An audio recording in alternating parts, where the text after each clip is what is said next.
пчеличка? Деси, естествено. Ти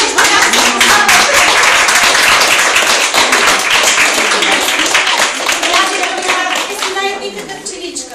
Пожелаваме ти по-силно да говориш, за да знаят всички в училище колко много знаеш и си научила. Нали така?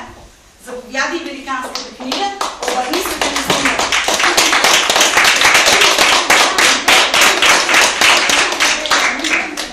Така, и аз сега познайте кой е номиниран на първо място в категория най-приказлива пчеличка. Ева,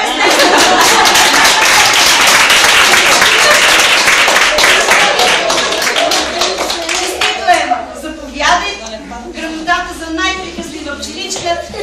Дали знаеш, че този, който много говори, понякога и много греши. Аз ти пожелавам много да говориш и никога да не грешиш.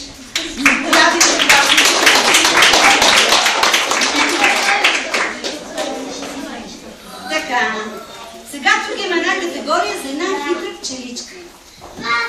Не. Не. Релия, да. Една хитрушка.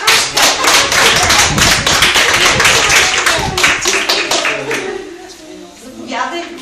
Хитрушанка, така трябва да бъде. Заповядай американската книга.